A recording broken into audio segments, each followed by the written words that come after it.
Alors nous allons commencer par dédier cette vidéo à Yohan Yaakov Ben Mira, qui est en train de finir la construction de sa maison, que ça puisse arriver à terme avec une grande réussite, dans la facilité, la largesse et même l'opulence.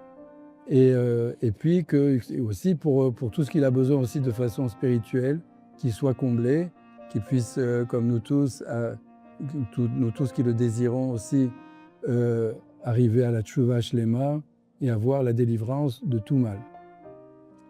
Alors maintenant, une question se pose quand quelqu'un donc est invité à un mariage. Pourquoi il va aller là-bas? Pourquoi il va se rendre à cette invitation?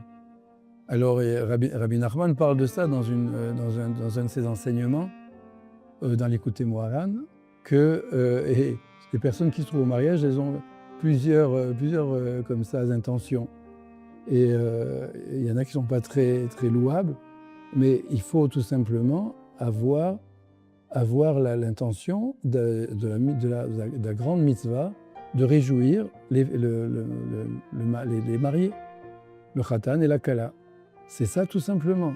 Aller là-bas avec cette intention de les réjouir, le fait de faire partie de cette assemblée, et puis aussi de faire ce qu'il faut pour les réjouir.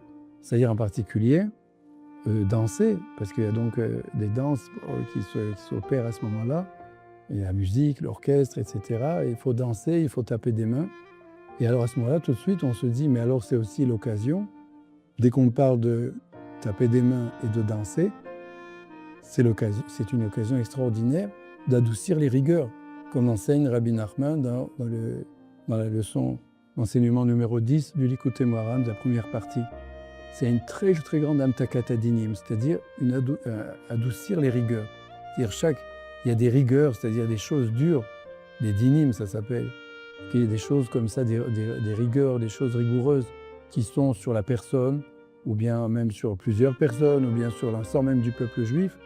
Et Rabbi Nachman a dévoilé un conseil qui semble vraiment formidable. Et puis on se demande même comment ça se fait que ça opère comme ça et que ça agisse. Il explique là-bas dans son enseignement dans l'Écoutez Moharan. Il explique pourquoi et comment le fait de taper des mains et de danser, comme on le fait par exemple aussi à Purim, comme il y avait à son époque, il y avait comme ça des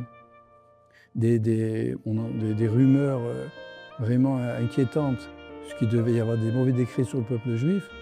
Et Rabbi Nachman a dit « Je ne suis pas inquiet parce que les jours de Purim arrivent à grands pas, et grâce à cela, le peuple juif va rentrer dans une grande joie, la joie de Purim, aller danser et taper des mains, et ça va annuler les décrets, ou en tout cas les adoucir de façon miraculeuse. » Et lui-même, donc Rabbi Nachman, à ce moment-là,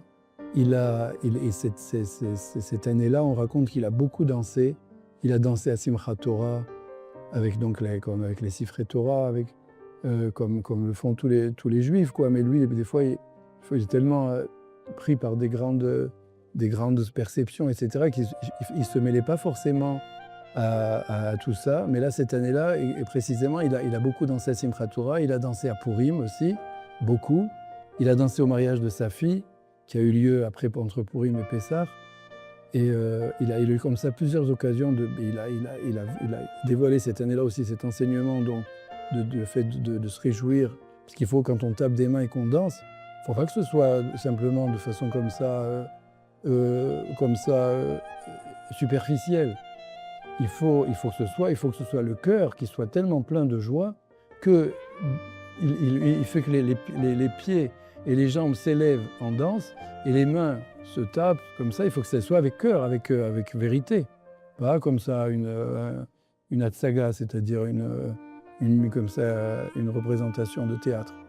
Alors à ce moment-là, ça fait de grandes choses, ça annule les décrets et ça apporte aussi beaucoup de bien si on est au mariage. Parce qu'on n'a pas toujours l'occasion de vraiment se réjouir comme ça. Il y en a qui vont exprès, surtout chez les Breslev, ils ne ratent pas un mariage exprès parce qu'ils se disent c'est l'occasion rêvée. Là, il y a du monde, il y a une belle musique, il y a la mitzvah de réjouir le khatan et la kala. tout le monde est content. Et à ce moment-là, la joie peut arriver à une grande intensité. Et à ce moment-là, il se passe vraiment des choses extraordinaires, extraordinaires. Et si on savait, on ne raterait pas une occasion et on danserait de tout et on taperait des mains, on serait très, très joyeux parce que ça apporte de grands bénéfices au titre personnel ou au titre général.